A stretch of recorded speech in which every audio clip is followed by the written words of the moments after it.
Merci beaucoup d'être ici. On est ravis d'accueillir donc Serge d'Ignazio. Donc, merci beaucoup d'être venu et d'avoir accepté notre invitation pour cette 50e rencontre de Puy, pratique et usage de l'image, dans le cadre du cycle consacré au reportage photographique militant. Et donc nous avons l'intuition que la proximité idéologique de l'auteur avec son sujet est susceptible d'influencer sa pratique photographique, tant dans sa dimension technique que dans sa diffusion. Nous avons donc trouvé cohérent d'organiser cette rencontre dans un lieu aussi symbolique que la Maison des syndicats, et nous remercions d'ailleurs l'ULCGT de bien vouloir nous y accueillir. Serge, tu es retraité, félicitations. Merci. Tu as travaillé comme ajusteur dans une entreprise d'aéronautique parisienne, puis après un licenciement, tu deviens agent du patrimoine en bibliothèque, c'est l'intitulé. Tu n'es plus adhérent d'aucune organisation militante, mais tu restes impliqué dans les mouvements sociaux, notamment à travers ta pratique photographique que nous avons découvert, nous, à travers ton compte Flickr. Nous avons remarqué que les premières séries sur ce compte, sur l'historique de ce compte, les premières séries de photographies sont dédiées, les premières séries de photographiques dédiées aux luttes sociales sur ton compte remontent aux luttes de 2016 contre la loi travail. Et précédemment, tes premiers reportages semblent plutôt inspirés de la photographie humaniste, des reportages de rue, dans les magasins. Cette série de 2016, donc concernant la loi travail, semble marquer une évolution de ton travail vers une dimension de plus en plus militante. Qu'en penses-tu? Est-ce que tu acceptes d'être défini comme un photographe militant? Déjà, je tiens à vous remercier de m'accueillir et d'être venu ce soir. Pour faire un rapide portrait, j'ai été 20 ans ajusteur dans l'aéronautique. J'étais militant de la CGT et en même temps, j'étais militant de lutte ouvrière. Donc, cela pour bien me situer. Donc c'est pendant ces 20 ans, j'avais pas une double casquette. Je pensais que j'étais un militant ouvrier avant tout. Je me suis toujours intéressé à l'image. Au bout de 20 ans, il y a eu un licenciement économique. J'ai pensé pouvoir s'échanger de voile et donc je me suis réorienté vers le livre et l'écrit, donc agent du patrimoine en bibliothèque municipale.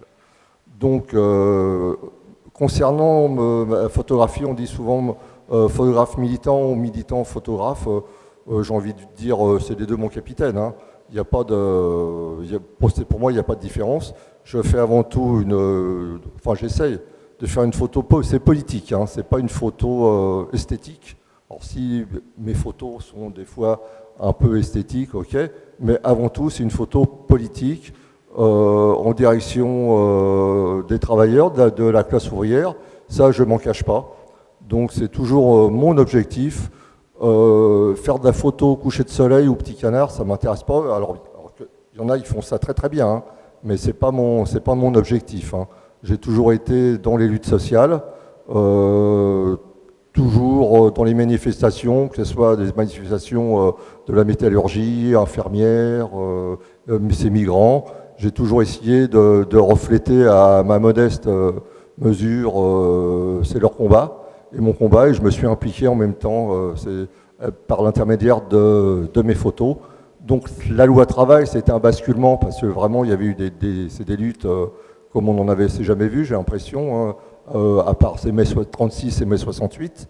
Donc là il y a eu un renouveau, c'est des luttes très très importantes. Ensuite il y a eu les gilets jaunes. Là les gilets jaunes, c'était vraiment quelque chose de nouveau. Parce que pendant 40 ans, j'avais fait les manifs République, Bastille, Nation, Nation, Bastille, République. Et là, avec les Gilets jaunes, ça partait, c'est dans tous les sens.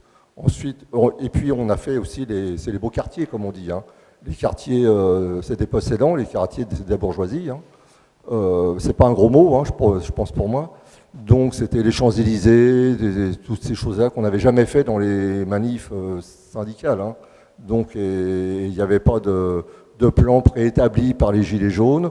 Donc leur force au début, on pourra toujours en reparler après, c'était leur spontanéité, mais ensuite c'est leur faiblesse. La désorganisation, d'un côté un avantage et ensuite un désavantage, parce que le pouvoir en place a très très bien réussi ensuite à canaliser, ensuite à la répression policière. On pourra en reparler de la répression policière, où les grands médias ont mis 1 mois et demi avant de parler de violences policières.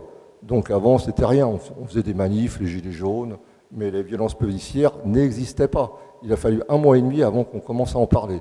Donc mes photos reflètent un tout petit peu, hein, je reste très très modeste, hein, un peu de cette violence et de tous ces conflits. Avant ces affrontements au sujet des Gilets jaunes, tu avais déjà photographié des manifestations, donc il y avait la loi travail. Tu nous as dit tout à l'heure que tu avais photographié du temps où tu étais actif des manifestations. Ces photos sur les Gilets jaunes et ces manifestations à répétition avec ces scènes récurrentes, ça change ta pratique photographique ? Oui, je pense que ça a changé parce qu'il y a une proximité et puis c'est toutes les semaines. Ça fait 3 ans où j'ai dû louper en 3 ans 5 ou 6 samedis. Hein. J'ai fait donc il y a une sorte de complicité, faut dire, hein, oui, une complicité, une acceptation, c'est des gens. Soit ils me connaissaient, hein, après donc au début il n'y avait pas de méfiance et ensuite quand ils ont vu les images des médias style BFM et tout ça, ils se sont méfiés, c'est des journalistes. Donc, mais comme moi toutes les semaines j'allais aux manifestations, je leur donnais mes photos, je leur disais si je vous prends en photo et si vous voulez, je m'étais fait une petite carte, je dis vous me contactez et je vous envoie mes photos et vous en faites ce que vous voulez. Alors au début ils ont dit tiens des photos en noir et blanc mais qu'est-ce que c'est, on veut de la couleur, enfin bon. Puis après ils ont dit bah, c'est pas mal là, c'est le noir et blanc. Et donc toutes les semaines, hop, je venais et je leur donnais ma petite carte, ils me disaient ah tiens, des fois presque je me faisais engueuler, ah tu m'as pas pris en photo cette semaine. Je dis attendez, vous êtes des milliers, je vais pas tous vous prendre en photo. Et donc il y a eu une confiance. Je crois qu'ils m'ont fait confiance. Il y a des choses, par exemple, quand les Champs-Élysées, quand le Fouquet a été incendié, non pas par les manifestants, hein, ils ont été incendiés, c'est une grenade lacrymogène qui est tombée sur la tenture du Fouquet et qui a mis le feu. Alors que les journalistes ont dit que c'était les Gilets jaunes qui avaient mis le feu. Ça, c'est encore, comme on dit, une fake news. Hein, je sais pas. Donc c'est les CRS qui ont cramé c'est le Fouquet. Donc il y avait une fille qui voulait se faire prendre en photo avec c'est le menu, c'est du Fouquet, avec ces villages chez découvert. Je lui dis non, ça je veux bien te prendre, simplement c'est les yeux. Mais on ne sait jamais ce qui peut arriver, là c'est la police, et je pense que j'ai bien fait, parce qu'il y en a qui après ils se sont fait avoir. Donc cette relation de confiance s'est installée. Ils savaient que je ne les photographiais pas dans des positions qui pouvaient leur nuire. C'est par la suite. Bon, ça, encore une fois, c'est une photo politique. Hein. Je ne suis pas objectif et je ne suis pas neutre. Hein. Quand on parle d'objectivité et de neutralité, pour moi, c'est une vaste blague. Hein. Je ne suis pas neutre, je ne suis pas objectif. Je prends parti. Donc, je pense qu'ils savaient et je le revendiquais. Donc, ma pratique photographique a changé avec cette relation de confiance. J'ai pu les photographier dans divers endroits, préparant des coups, des choses comme ça.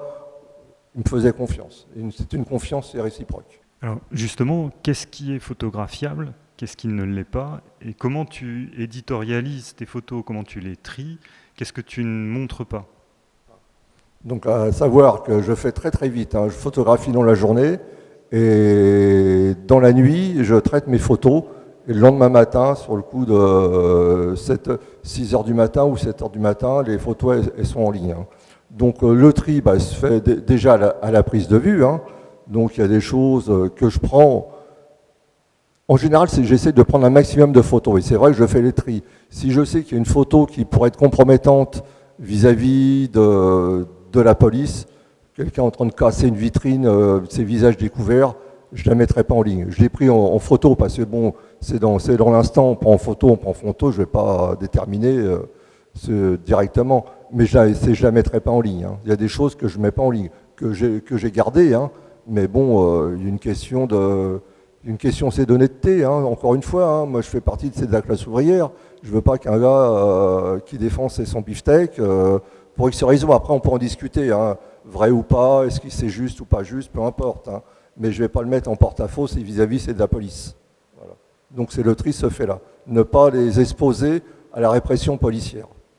Et à l'inverse, les personnes qui sont traumatisées, victimes, qui ont pris des coups, il y a des images sur ton site. Oui, oui, j'ai des images et à 99%, je leur demande c'est leur accord. Hein. Je leur demande est-ce que tu veux.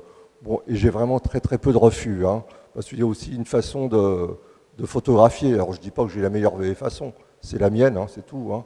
Donc par exemple, je ne photographie pas au téléobjectif, je n'ai pas de téléobjectif, donc je ne suis pas loin de mon sujet. Enfin, pour ceux qui font de la photo, j'ai un 16 mm, bon, je suis obligé vraiment d'être très très proche. Donc il y a une connivence, il y a un sourire, un geste qui fait que j'ai l'aval ou non de la personne, c'est photographié. Donc je suis très près et j'ai pratiquement eu jamais de refus. C'est franchement, j'ai jamais de refus. Hein.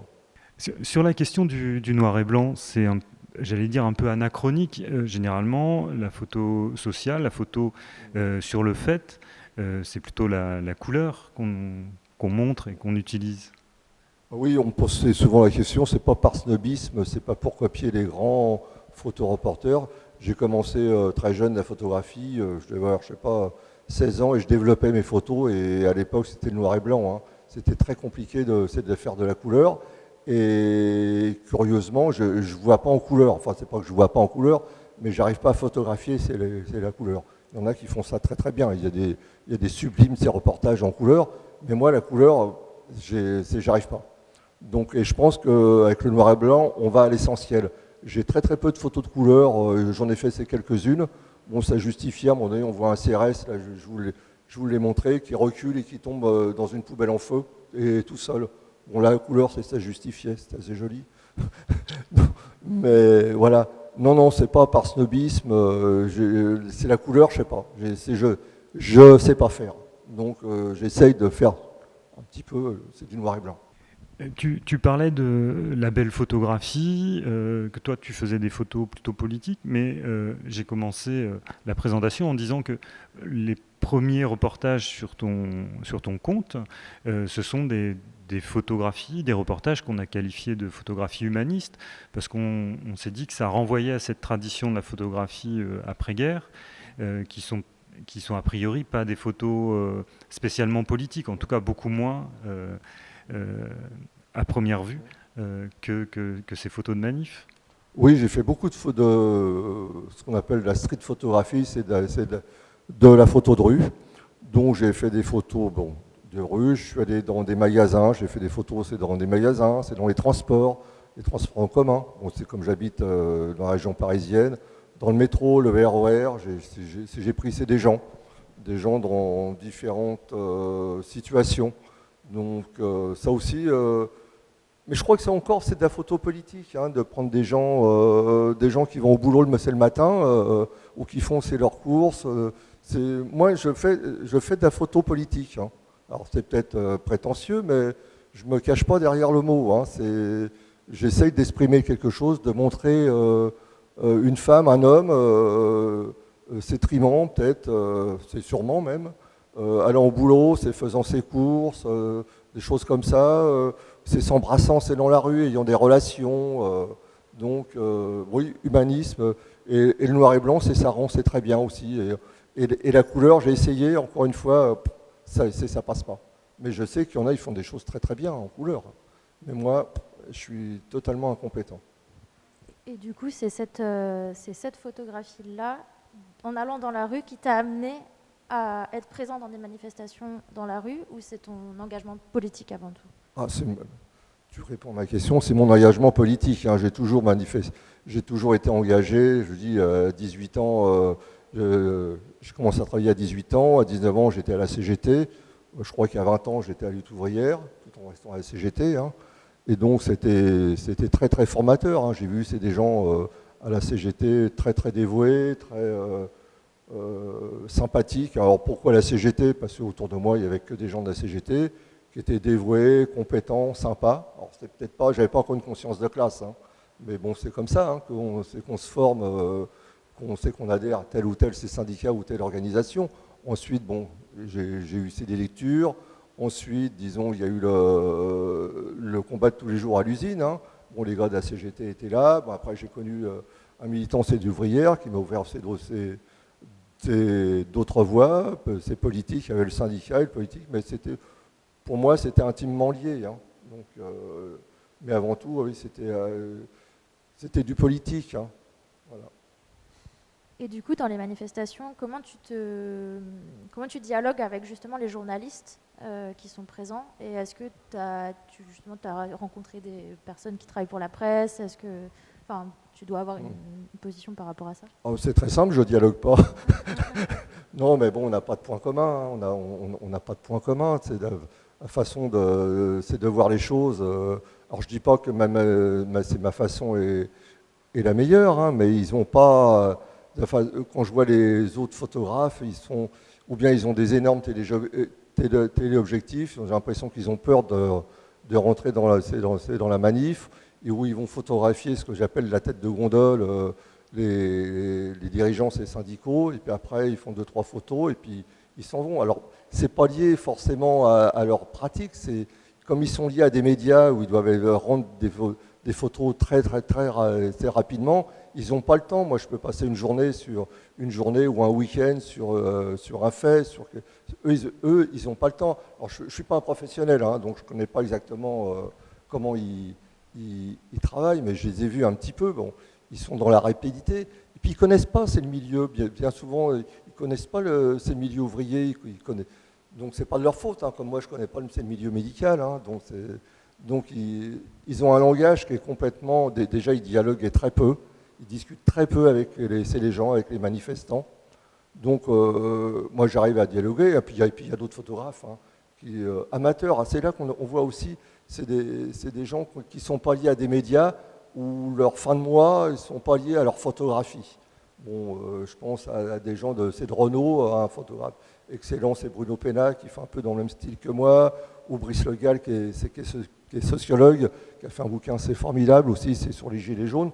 C'est des gens qui prennent le temps de discuter, de comprendre le pourquoi. Ils ne vont pas chercher simplement le sensationnel. Alors, on en cherche, hein, bien sûr, quand on voit des photos, c'est comme ça, mais ils prennent le temps, c'est de dialoguer avec les gens. Ils leur demandent l'autorisation de les prendre. Moi, je fais beaucoup de portraits, je demande toujours l'autorisation, je ne prends pas un téléobjectif, je ne fais pas un safari photo où je vois des gens, des photographes, ils ont des 300 ou des 400 mm en manifestation. Alors c'est le sujet le plus simple à prendre, à mon avis. Une manifestation, on rentre dedans, on rentre dans la manifestation, on discute avec les gens, on les voit, on peut les toucher. C'est pas des rhinocéros, c'est pas des éléphants, hein, les gens. On peut, que ce soit des infirmières ou des black blocs, on peut s'en approcher. Hein. Il y a aussi une façon d'être. Bon, moi j'arrive, hein, c'est pas toujours, mais bon, j'essaie. Et donc, comme par rapport aux professionnels, je dialogue pas, hein, puis ils dialoguent pas avec moi. Et puis j'en ai pas envie, on n'est pas sur la même planète. Hein.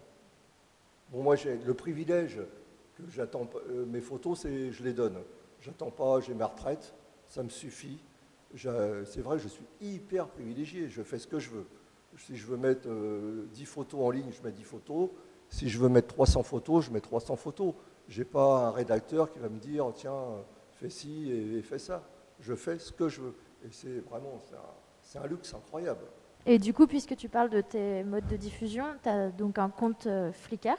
Ouais. Est-ce que c'est un choix de ta part d'avoir ce support spécifique de diffusion, de ne pas utiliser justement les réseaux sociaux qui sont beaucoup utilisés comme Instagram, ou de ne pas avoir de site internet qui te définit comme artiste, ou voilà, enfin, en tout cas, comment tu te positionnes par rapport à ce mode de diffusion-là? C'est très simple, parce que c'est le plus simple pour moi et le plus rapide.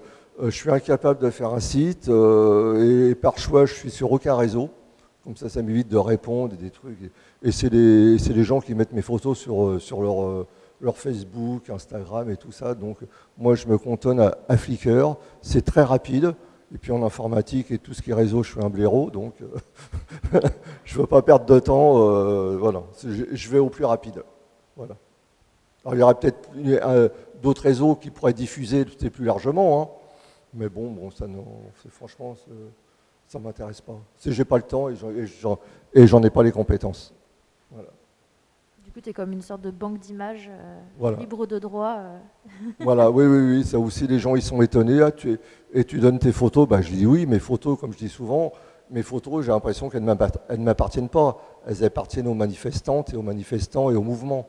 Parce que bon, je ne vais pas profiter c'est du mouvement pour faire un tout petit peu d'argent, hein, parce qu'on ne va pas s'enrichir. Hein, non, comme ça, je suis très tranquille et je ne suis jamais embêté en disant tiens, tu te fais du fric sur telle ou telle manif ou tel manifestant. Non, comme ça, je suis libre comme l'air.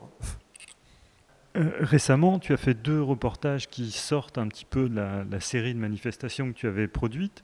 2 reportages qui n'ont rien à voir entre eux. Il y en a un dans une maison d'accueil spécialisée.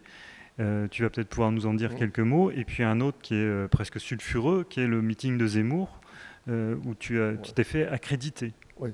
Alors, maison, ça s'appelle c'est les MAS, c'est maison d'accueil spécialisée. C'est des enfants, des adolescents et des adultes très très handicapés, hein, vraiment. Et on m'avait sollicité pour faire des portraits. C'est des jeunes. Donc, j'avais accepté en me disant, bon, à savoir que pendant 3 ans, j'ai animé un atelier photographique en hôpital psychiatrique auprès des adolescents. Je m'étais dit, bon, moi, la psychiatrie, le handicap, je connais, je suis blindé. Et alors là, waouh, je ne sais pas si vous savez ce que c'est qu'une maison d'accueil spécialisée, mais c'est hallucinant. Moi, j'ai été dévasté. À côté, une manif de Gilets jaunes, c'est le Club Med. Non, mais c'était des handicaps, beaucoup de très grands prématurés, des choses comme ça. Donc ça remet un petit peu en question aussi les toubibs en disant, oui, les victoires de la médecine. On a réussi à sauver un grand prématuré à X mois. Il faut voir le résultat après. Hein. C'est des choses, bon, ils étaient 40, donc ils étaient pratiquement tous alimentés directement par l'estomac, par des seringues. Donc aucun ne parle, avec des difformités incroyables au niveau. Et donc là, j'ai fait des portraits pour les parents. Je ne les ai pas diffusés parce que je m'étais mis d'accord, je ne les diffuse pas quand même. Donc les gens étaient d'accord. J'ai fait ça, bon, ils étaient contents. Ils disent, bon, c'est la première fois qu'on voit portrait. Alors pareil, c'est en noir et blanc au début. Et puis après, ils disent, le noir et blanc, c'est sympa quand même. Donc, et j'ai vu le travail c'est des encadrants. Je me suis dit, tiens, on a montré les adolescents, c'est les adultes, mais on n'a pas montré le travail, c'est des encadrants. Donc j'ai demandé l'autorisation à la directrice. Je lui ai dit, moi, j'aimerais bien montrer le travail, c'est des encadrantes. Je dis encadrantes parce que 90% c'est des femmes. Je lui dis ok, mais avec l'accord, c'est du personnel. Je ne vais pas venir en disant c'est moi le photographe de service et je viens vous photographier. Donc les gens, comme ils avaient vu déjà mes photos, c'est des patients, ils ont tous accepté. Et en même temps, parallèlement à ça, ils ont fait un atelier d'écriture. J'ai passé 3 jours et 3 nuits dans l'institution. Ça a été terrible, hein. Franchement. J'étais au bord des larmes le soir, je pensais à mes gamins, à mon petit-fils, enfin, bon bref. Il y avait une psychologue aussi, et je lui dis, excusez-moi, je vais peut-être vous choquer, mais à quoi vous servez? Parce que moi, psychologue, c'était la parole. J'étais complètement, elle me dit, non, tout passe par le toucher. C'est un des trucs que j'ai découvert, c'était incroyable, parce que simplement pour donner le bain à un patient, il y a des systèmes de palons, c'est incroyable, c'est pour ne pas le blesser, pour le mettre en piscine, enfin des trucs... Hein. Donc des soins jour et nuit pour éviter les escarres. Donc bref, je vous dis, j'étais dévasté. Donc j'ai fait toute une série de photos. Autour des mains, c'est des soignants. Touchant le corps, c'est des adolescents et adultes. Et de là, ils ont fait un atelier d'écriture et ils ont fait une exposition. Ils ont fait des tirages, des grands formats. Et apparemment, l'exposition, elle circule, elle devait aller à l'UNESCO aussi pour montrer un petit peu. Donc, c'était comment dire, c'était une épreuve. Hein, vraiment, c'était une épreuve. Et le deuxième travail, c'est... Alors, juste pour finir là-dessus, ça a donné lieu à une exposition. Oui. C'est pas banal pour toi de produire, de réaliser des expositions de ton travail photo? Si, je crois que c'était la première fois. Oui, C'est c'est bien ce que je te dis, c'est pas Ah oui, banal. oui, c'est la première fois. C'est eux qui m'ont dit, bon, on pourrait faire une exposition. Alors encore une fois, je leur dis, bah, écoutez, allez-y, hein, prenez, et faites les tirages. Moi, je fais les photos, mais tout ce qui est après, je suis un peu... je suis pas très courageux. Tu as des images Non, je n'ai pas amené d'image, mais vous pouvez voir sur Flickr, c'est l'exposition et les textes qui ont été produits par rapport aux images par les soignants. Alors, tu vas peut-être montrer des images que tu as amenées, mais donc le deuxième reportage dont je voulais te demander de parler, c'était celui sur le meeting d'Éric Zemmour. Ah oui, exact. Alors, meeting, c'est d'Éric Zemmour. Donc, je me suis dit, bon, écoute, faut que tu ailles voir, parce que c'est un milieu que je ne connais pas. J'avais été déjà à la manif des identitaires à Denfert-Rochereau. J'avais été très, très surpris. C'est des propos et des gens et de la violence raciste, xénophobe, antiféministe, enfin bref, tout ça. Et quand il y a eu le meeting, j'ai dit, ben, je dois y aller. Donc j'y suis allé en demandant une accréditation par Internet. Ils ne m'ont pas demandé si j'étais professionnel ou amateur. J'ai demandé, j'ai eu l'accréditation. Et j'y suis allé, comme le meeting devait commencer à 14h, moi j'y suis allé sur le coup de 11h du matin, parce que j'aime bien d'être toujours en avance. Alors j'ai eu plusieurs sébarrages, avec vérification d'identité, tout ça. Et je suis rentré dans la salle de Villepinte, et déjà, surprise, il y avait la BAC, brigade d'action, qui était là, qui prenait son café. C'est dans un meeting, déjà étonnant. C'est la première fois que je voyais ça. Et ils m'ont expliqué, ils sont chez eux. Hein. C'est la BAC qui est chez eux, hein, c'est l'extrême droite, il n'y a pas de problème. Et donc j'ai vu les répétitions de Zemmour, donc je me suis baladé et j'ai commencé à photographier les chaises vides. Bon, ils m'ont fait un petit peu comprendre que bon, c'est pas très sympa. J'ai appris après qu'une fille, pendant le meeting, elle s'était fait vraiment bousculer parce qu'elle prenait des chaises vides. Donc je me suis un peu baladé et j'avais pas trop envie. Hein. J'ai écouté ces discours. Alors il y avait des services d'ordre, des fameux services d'ordre. Alors il y avait deux services d'ordre. Il y avait un service d'ordre soft, très propre, très sympa. Et franchement, asseyez-vous là, non pas ici, mais très bien, les jeunes filles, le petit col blanc, très très bien. Il y avait le deuxième service d'ordre, là c'était les fameuses ouaves. Là, ils allaient au coup de poing. C'est là où ils ont viré, c'est les journalistes de je ne sais plus de quel média. Et le premier service d'ordre soft a protégé les journalistes du deuxième service d'ordre coup de poing. Déjà, c'était un peu bizarre tout ça.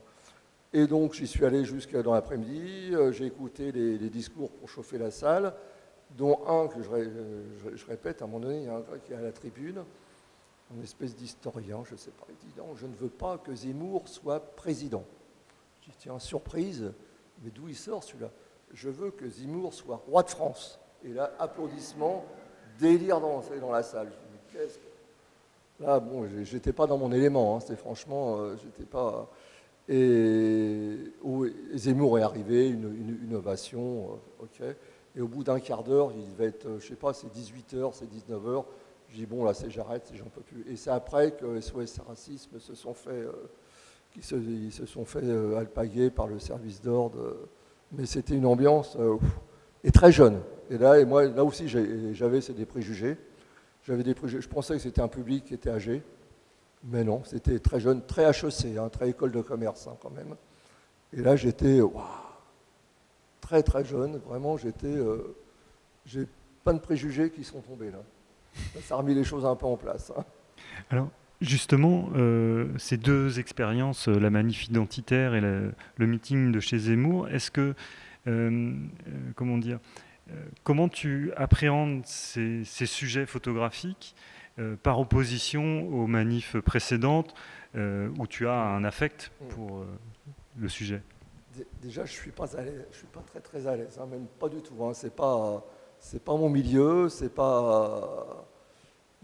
franchement, j'ai quand même un peu peur. Non, ça me donne un peu. Bon, alors, j'ai le bénéfice de l'âge peut-être, qui fait que je dis bon, c'est un vieux avec son appareil photo, ça va. J'ai un appareil photo qui ressemble un petit peu des vieux Leica, comme ça. Bon, donc je passe. Mais c'est vrai que je m'approche pas trop là, quand même. je vois, je me méfie, hein, j'ai toujours une méfiance, parce qu'à d'Enfer, j'ai vu quelques gilets jaunes qui étaient venus contre-manifester. Bon, ils n'étaient pas nombreux, là ils ont été à la boucherie, et là c'est la première fois que les CRS ont protégé ces gilets jaunes, sinon ils se faisaient massacrer, hein, parce que les autres en face, les identitaires, ils allaient au coup de poing. J'ai vu des gilets jaunes, des femmes se faire balancer, je ne sais pas si c'est des femmes, hein, se faire balancer dans le métro, dans les escaliers, c'est du métro, c'est sans problème. Hein. Et donc là, on se dit, heureusement que les CRS étaient là, hein. Sinon c'était le massacre. Hein. C'était le massacre. Et donc vraiment, je suis pas à l'aise. Et j'ai du mal après à traiter mes photos. Vraiment, j'ai un sentiment c'est de dégoût. Hein. C'est vraiment de dégoût. Mais je crois que c'est important aussi de le montrer. Il ne suffit pas de cacher la poussière sous le tapis. Il faut montrer aussi ces gens-là, parce que je photographie aussi beaucoup les pancartes. Vous avez remarqué, beaucoup, c'est les textes. Parce que les textes, je pense que c'est aussi, c'est l'esprit, c'est de la manifestation. Les portraits aussi, ça donne un petit peu le sentiment c'est de la manifestation, dans quelle direction elle va, dans quel propos. Donc j'essaye de photographier un maximum de pancartes et de slogans. Voilà. Dans cette série sur le meeting de Zemmour, j'ai remarqué que tu prenais beaucoup les écrans en photo. Et du coup, c'était des photos, donc avec une sorte de mise en abîme. Est-ce que c'est quelque chose qui est un peu nouveau dans ton travail? Est-ce que c'est quelque chose que tu aimerais pousser ou c'était juste propre à ce moment-là où tu avais besoin de distancier Oui, comment c'est arrivé? C'est tout à fait ça. J'avais du mal à le photographier. Et le fait de photographier les écrans géants, donc ça donnait un peu de déformation à l'image et ça lui donnait une sorte de Nosferatus. Ça a été repris par le site, c'est lundi matin, justement, de mes photos où je prenais en photo, c'est l'écran. Donc, encore une fois, hein, c'est pas une question de neutralité, c'est loin de là, encore une fois. Je ne suis pas neutre et je ne suis pas objectif. Donc, je vais donner ce sentiment un petit peu de Nosferatus à Zemmour. Et donc, comme je ne trafique pas, c'est mes photos, hein, je n'ai pas le temps. Et puis en plus, j'en ai pas envie. Le fait de photographier ces écrans géants, ça m'a facilité beaucoup le travail. Est-ce que tu peux nous montrer, en commentant peut-être un peu, quelques-unes des photos que tu... Une toute petite sélection. Alors là, c'est le 1er décembre 2018. Et pour en mettre en grand, comment on fait? Là, voilà. Donc là, c'était l'acte 2, hein, oui, c'est l'acte 2, le fameux épisode de l'Arc de Triomphe, là aussi on a dit qu'ils avaient saccagé, les Gilets jaunes avaient saccagé la tombe du soldat inconnu, ce qui est faux. Justement, ils avaient fait un cordon sanitaire autour. Après, on en pense ce qu'on en veut, hein, pour que personne puisse monter sur la tombe du soldat inconnu, alors que personne ne voulait monter. La fameuse Marianne qui a été saccagée, c'est pas Marianne en plus, c'est une sculpture en plâtre, on a appris après. Donc, et là, c'était très très violent, hein. Donc on peut voir ça sur les images, où là, il y avait les gilets jaunes allaient au contact. Hein. Et bon, les CRS, ils étaient un peu débordés, et c'est là que les violences policières ont vraiment commencé. Hein. Alors je dis violence policière, mais le terme c'est violence gouvernementale. C'est à savoir que les policiers, je ne suis pas un spécialiste c'est de la police, hein, et du maintien de l'ordre, mais ils obéissent aux ordres. Si on leur dit de foncer, ils foncent. Si on leur dit de laisser faire, ils laissent faire. Si on leur dit de balancer des lacrymos, ils balancent des lacrymos. Hein. Ils sont aux ordres. Hein. Donc, comme le fameux 1er mai où le McDo avait été saccagé et brûlé au pont d'Austerlitz, il faut savoir qu'à 50 mètres, il y avait une cargaison de CRS.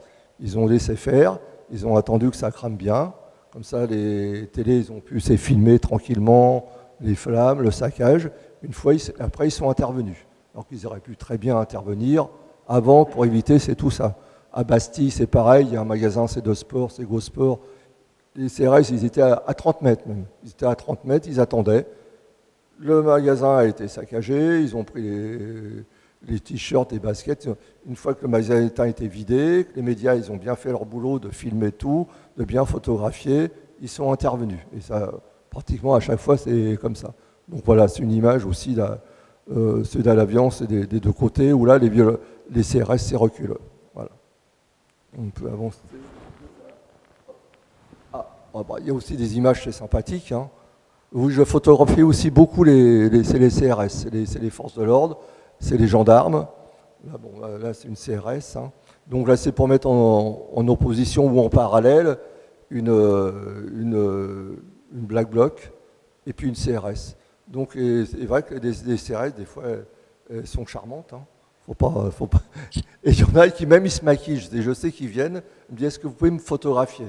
Donc j'ai une sorte de connivence. Bon, je sais qu'ils restent un mois sur Paris en général et ils vont en province. Il y en a d'autres qui changent. Il y en a des... Et j'ai appris qu'apparemment il y avait certaines de mes photos qui étaient dans leur salle de garde. Je ne sais plus, la CRS 21, parce qu'ils essayent de se retrouver en photo. Bon, à vérifier. Hein, moi c'est ce qu'on m'a dit. Hein. Donc là, elle voulait absolument que je la prenne en photo. Bon, je l'ai pris en photo. Et j'ai fait un petit parallèle entre les... Voilà. Donc oui, la photographie sociale, vous devez connaître peut-être ce bouquin, photographie arme de classe. Donc là, bon, c'est ce que je dis, hein, c'est vraiment...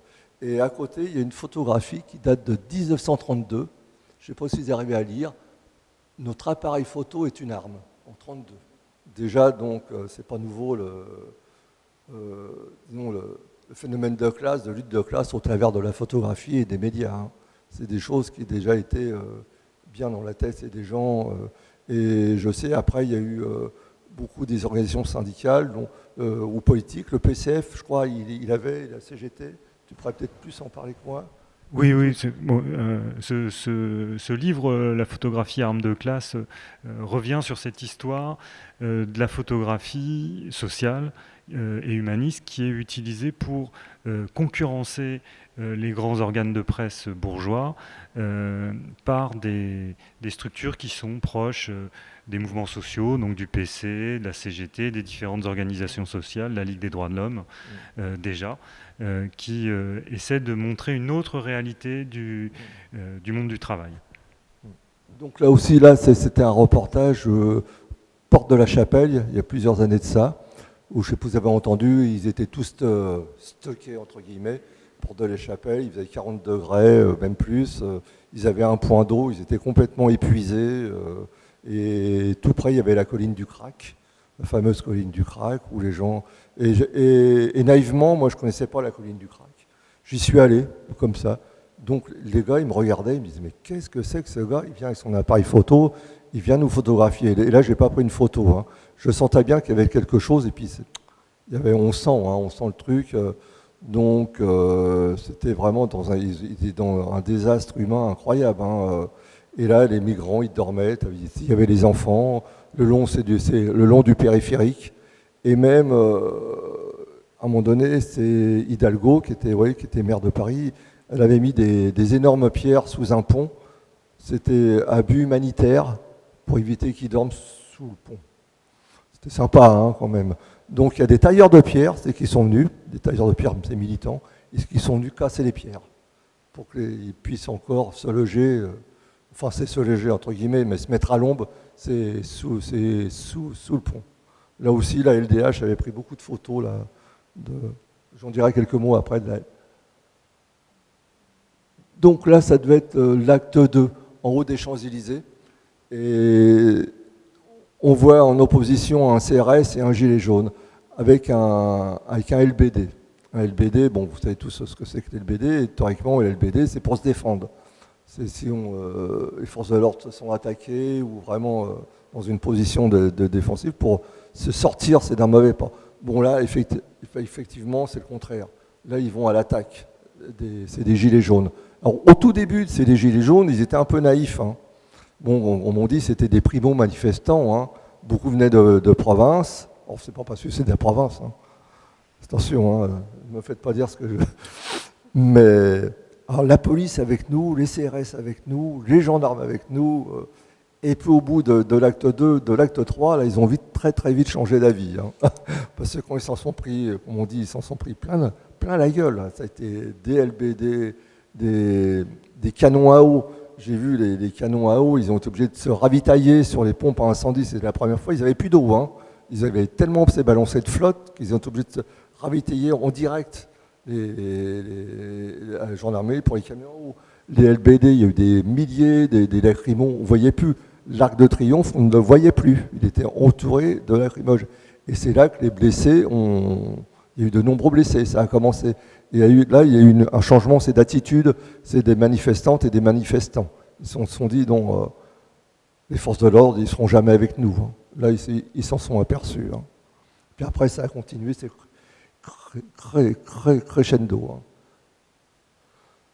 Donc là, c'est une photo qui a été utilisée par Basta et puis par une association pour la liberté de la presse. C'était en bas du Sacré-Cœur, je ne sais pas si vous voyez, il y a un petit parc.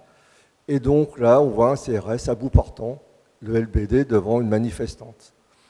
Donc là, bon, c'est vraiment un coup de chance, hein, il n'y a rien d'extraordinaire. Hein, j'étais là en contre-plongée. J'ai pris ces trois photos. Donc ensuite, cette photo a été utilisée comme c'est au moment de la loi sécurité globale, interdiction de prendre des photos. Et donc, ils ont dit cette photo n'existera plus. Il y en a d'autres, hein, des photos. Donc, elle représente bien, encore une fois, à bout portant. Là, il est à 10 cm. Le gars, s'il tire, il lui explose la tête. Hein. Là aussi, là, j'ai fait un petit...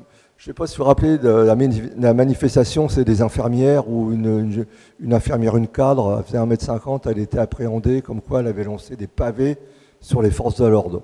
Bon, encore une fois, j'étais derrière elle, elle lançait les forces de l'ordre, ils étaient à 50 mètres, elle lançait des petits cailloux, elle était fatiguée, elle a fait un doigt d'honneur.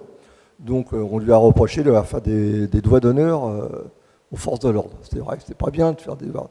Mais par contre, le 11 janvier 2020, il y a une CRS qui a fait un doigt d'honneur, et là, ça a été autorisé.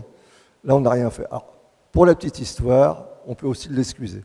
Alors, c'est une CRS, elle faisait 1 mètre, 1,20 m, et tout le long de la manif, on l'appelait Mimi Mati. Elle n'en pouvait plus, c'était pas très sympa. C'était pas très sympa, elle n'en pouvait plus. Alors, Mimi Mati, on t'a reconnu, Mimi Mati, on sait que c'est toi. Bon. Et la fille, elle n'en pouvait plus. Et à un moment donné, elle s'est retournée, et puis elle a fait un doigt d'honneur. Et là, j'ai réussi à la photographier. C'est pour faire un parallèle. Dans les deux cas, c'était justifié. Bon, et puis un doigt d'honneur, ça reste qu'un doigt d'honneur.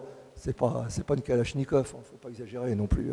C'était justifié, l'infirmière, elle était épuisée, elle a expliqué après à des cadres, elle n'en pouvait plus. Et puis la CRS aussi, elle n'en pouvait plus de se faire insulter, c'est Mimi Mati pendant 2-3 heures. Hein. Mimi Mati, elle en avait marre. Voilà, c'est pour faire des petits parallèles et comme ça. Il y a toujours une explication, à mon avis. Donc là, c'est la fameuse ces photos en couleur. Alors, il est tombé tout seul. Ils sont tombés, c'est tout seul, ils reculaient. À savoir que dans les manifestations, bien souvent, ils sont en marche arrière. Ils font 10 km ou 15 km en marche arrière. Et là, il y avait une poubelle qui avait pris feu. Donc on l'avait mis en feu, bien entendu. Et ses potes ne lui ont pas dit, en général, ils sont à 2 ou 3, en disant, fais attention, il y a une voiture, il y a un poteau, il y a quelque... Et là, ils lui ont rien dit. Le gars, ils ont reculé, ils sont à 2, ils sont tombés dans la poubelle en feu. Bon, esthétiquement, c'est pas mal. Bon, c'est limite, je sais. Donc là, ça, c'est une photo, c'est symbolique quand même. Hein. C'est les CRS, les forces de l'ordre qui protègent quartier. C'était en haut des Champs-Élysées. Encore une fois, bon, les gilets jaunes, on leur a dit, bon, votre retraite de 900 €, vous devez vous en contenter, le SMIC, on ne peut pas l'augmenter, tout ça. Et puis quand ils ont été sur les Champs-Élysées, ils ont vu, il y avait des chaussures à 2 000, à 3 000 €. Ils ont vu des montres à 10 000 €, à 20 000 €. Ils ont dit, tiens, il y en a, ils m'ont dit, c'est bizarre ça. Moi, je touche une retraite de 900 € ou une pension, et puis là, il y a des gens qui sont capables de mettre 10 000 €, c'est dans une montre, ou 3 000 € dans une paire de glaces. Alors tous ces trucs-là, ça a aussi augmenté la colère et la haine et le ressenti. Hein, c'est des gens. Et là, c'était pas du ressenti, c'était du vécu. Et là, quand on voit un CRS qui protège ses quartiers, bon là aussi, c'était symbolique. Hein. Donc là, c'était une manif contre les violences faites aux femmes. Ça devait être à République. Donc là aussi, c'est une photo qui a été reprise par pas mal de sites. Bon, là aussi, j'ai eu de la chance, la fille a les yeux bandés, donc elle ne se mettait pas en avant, elle ne pouvait pas être non plus critiquée ensuite, c'est dans les médias, ou Donc il y avait une force. Les gens, ils ont trouvé une force et ça représentait bien, c'est le silence. C'est le silence qu'on demandait aux femmes par rapport aux violences conjugales, mais aussi les violences policières. Il y avait tout un agglomérat de choses qui venaient ensemble. Là aussi, on connaît les LBD, et puis il y a aussi les chiens. Hein. On a utilisé c'est les chiens, il ne faut pas oublier. Hein.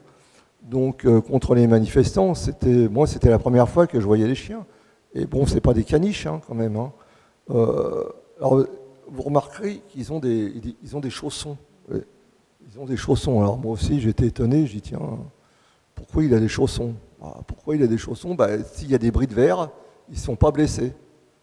Donc, c'est des chaussons en cuir. Donc, on apprend des choses quand même. Hein.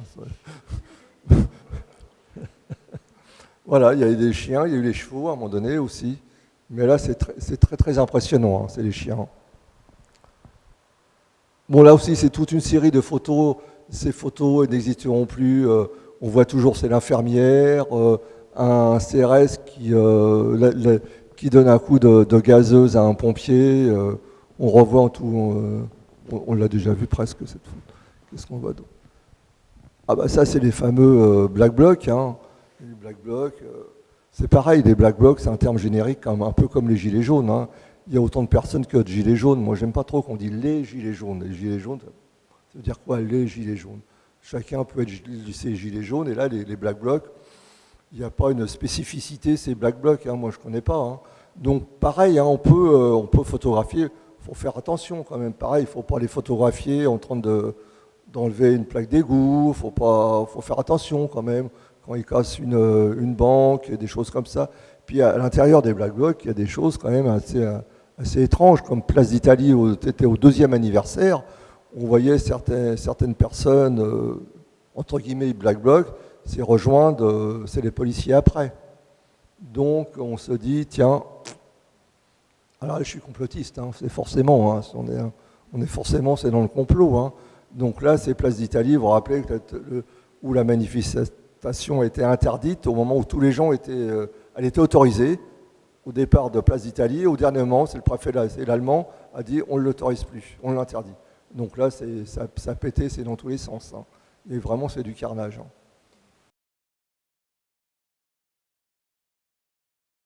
Ouais, sur les manifestations de Gilets jaunes, à un moment donné, la presse a été ciblée aussi par les forces de l'ordre. Les CRS, ils s'enquiquinaient pas, ils tiraient direct sur les appareils photos, sur les photographes. Et en fait, vous, comment est-ce que vous vous promenez dans les manifestations? Vous êtes repéré comme étant photographe ou pas du tout? Vous faites le plus discret possible et vous... Voilà.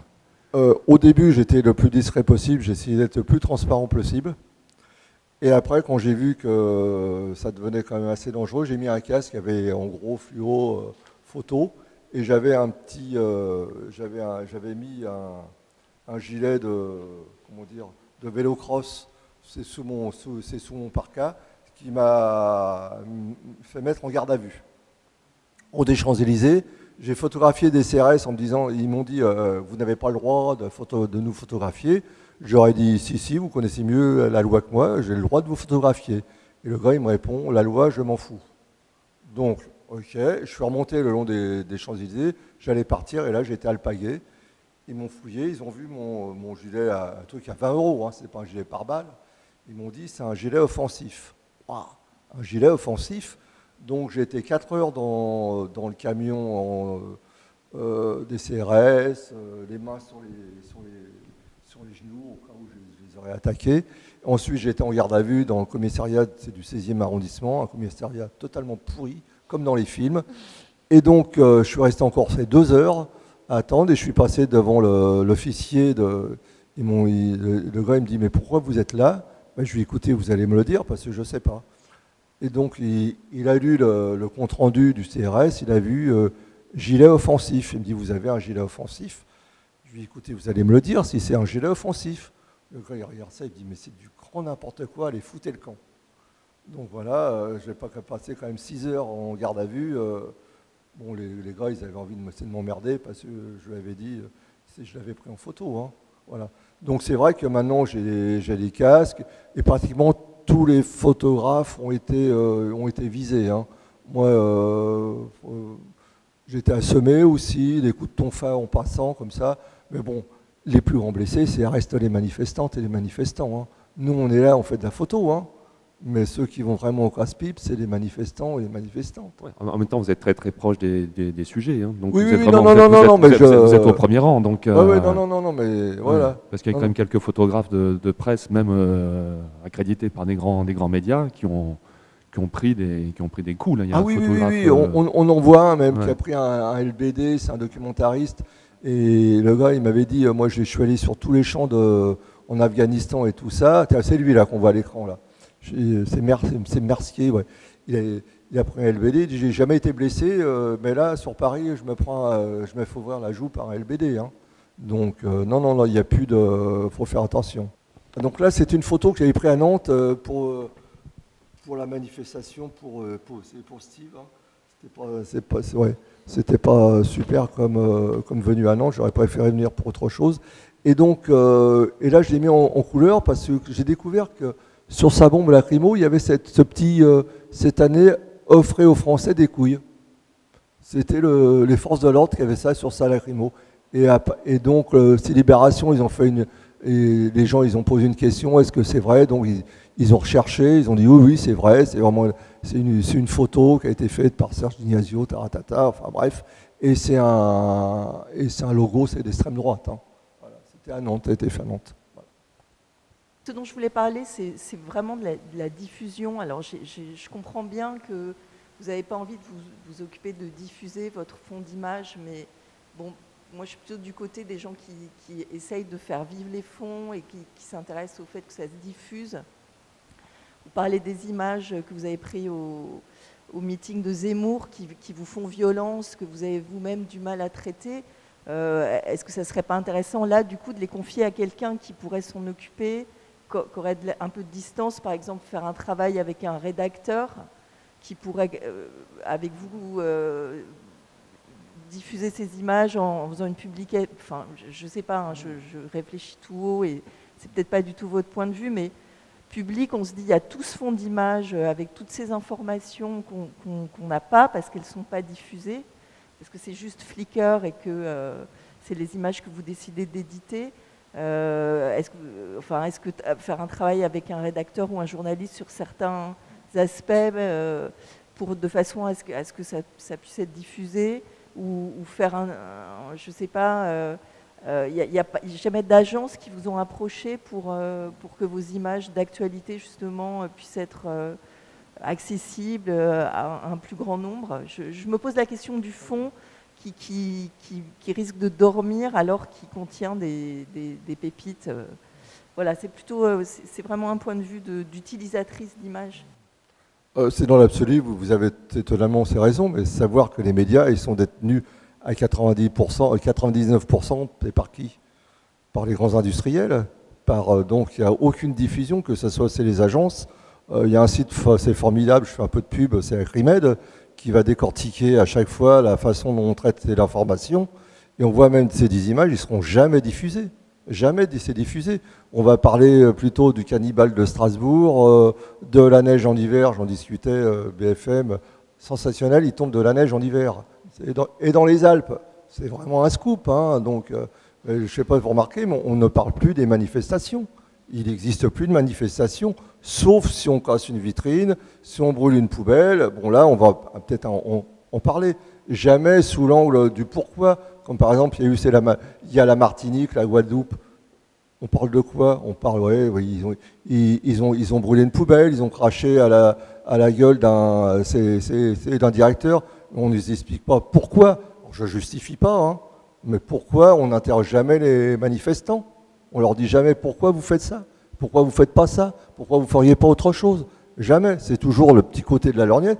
Mais ils sont verrouillés. Les médias sont verrouillés. Alors il y a des médias alternatifs, genre c'est Basta ou des sites militants comme Nantes Révoltée qui font un superbe boulot, des choses comme ça.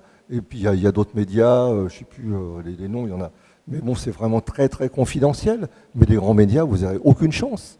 Aucune chance. Et c'est vrai, pourquoi les photographes ou les autres ne vont pas s'impliquer à faire de telles photos? Ils seront jamais diffusés. Ils ne seront jamais diffusés. Moi, j'avais un ami qui était à l'époque à TF1, il était caméraman, il me dit, je filme, quand je revois mes images sur l'écran, je me demande si c'est moi qui les ai filmés. Ils étaient tellement tripatouillés, recoupés, les commentaires, donc aucune chance. Donc et puis je ne vais pas m'acoquiner avec, me prostituer avec enfin, c'est peut-être un peu exagéré, avec des agences en me disant il faut que tu photographies ici, ça ou ça. Non. Comme je dis, j'ai un privilège incroyable. Avec d'autres photographes, on fait ce qu'on veut. Après, si les gens les utilisent, eh ben, tant mieux qu'ils les utilisent.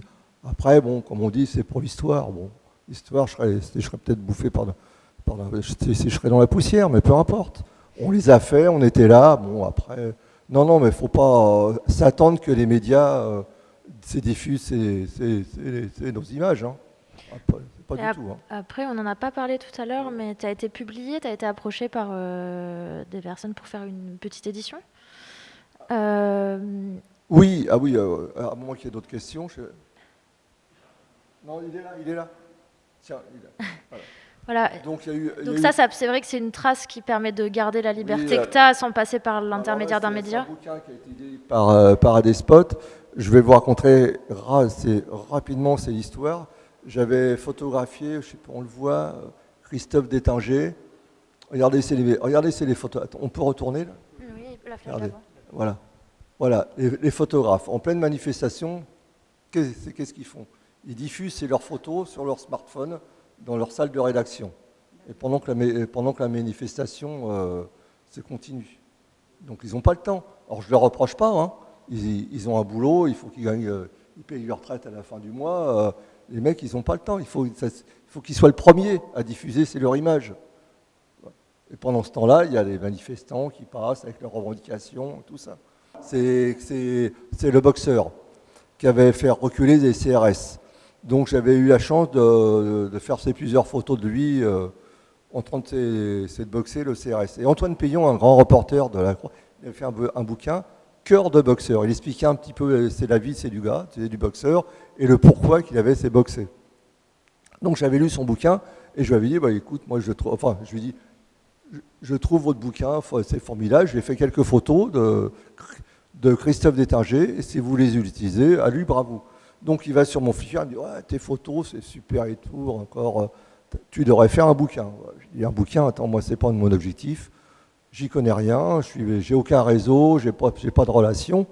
Et il me dit mais attends, on va peut-être en parler, tout ça, je connais peut-être des gens. Et il y a Yannick Cargoat qui a fait, je sais pas si vous avez vu le documentaire des nouveaux chiens de garde. C'était la connivence entre les médias et les politiques. Il a une petite maison d'édition, mes éditions Adespot. Il me contacte, il me dit écoute, moi je vais faire un bouquin. Je lui dis ok, mais moi j'y connais rien. Je lui dis tu t'occupes de tout, la mise en page, le choix des photos. Alors, il me dit ok, on s'occupe de tout. Donc on s'est mis d'accord, il a choisi les photos, voilà. Et puis il y a une chose que j'ai dit, je lui dis je ne veux pas toucher droit d'auteur. Il dit qu'est-ce que tu veux en faire? Et puis je dis ben, je veux les donner à la LDH, à la Ligue des droits de l'homme. Je ne suis pas du tout à la Ligue des droits de l'homme, mais c'est des gens que j'ai toujours vus, c'est sur les manifestations et qu'on fait des comptes rendus très corrects. Vraiment, c'est toujours aux avant-postes. Je lui dis, mes droits d'auteur, tu les donnes à la Ligue des droits de l'homme. Donc, ok, donc il s'est occupé de tout, il a imprimé, et puis il a fait ce bouquin. Voilà, on est là. Donc, c'est 25 € et les droits d'auteur vont intégralement à la Ligue des droits de l'homme. Donc, c'est une petite trace. On peut comprendre que la diffusion soit une priorité. Je comprends fort bien que la diffusion soit une priorité. Néanmoins, est-ce qu'il ne serait pas possible de constituer, mais par regroupement de photographes, de journalistes, de constituer une sorte de banque d'archives documentaires? Ça me semblerait précieux. Oui, mais ça demande un très très gros travail. Hein. C'est du boulot. C'est un boulot de collectage incroyable. Hein. Donc, je sais qu'il y a des organismes qui font ça, hein, mais ça demande vraiment un très très. Surtout qu'on est toujours toutes les semaines. Là, en ce moment, il y a 2-3 manifs par semaine sur Paris. Rien qu'il y a 8 jours, il y avait 19 manifs sur Paris le samedi. 19 manifs. Donc après, il faut faire des choix. Non, mais c'est tous les samedis, c'est le samedi, le dimanche, en semaine.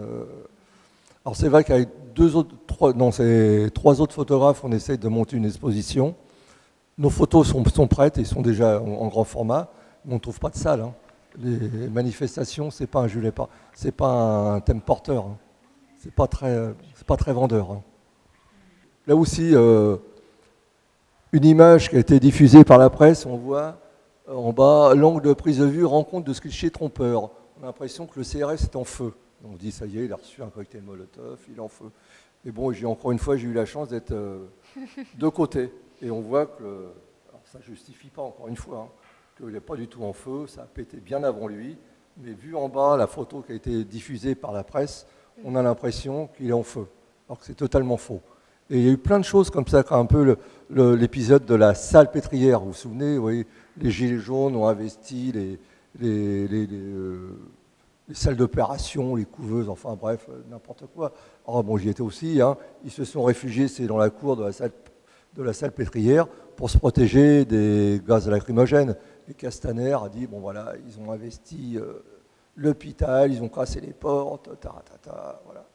Donc rien que d'être présent, ça permet un tout petit peu, alors je ne me fais pas d'illusions, de contrebalancer un petit peu c'est l'information, mais vraiment c'est minuscule. On ne fera jamais le poids face à TF1, à BFM.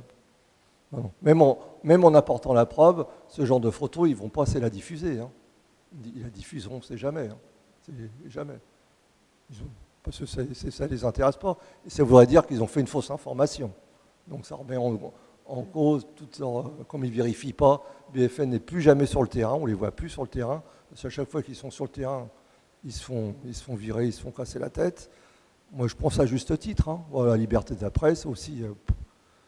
Quand on voit tout ce qu'ils ont raconté sur les manifestants, je pense que les gens, ils en ont gros sur la patate, hein, quand même. Hein. Racistes, enfin tout, ils avaient tout. Hein.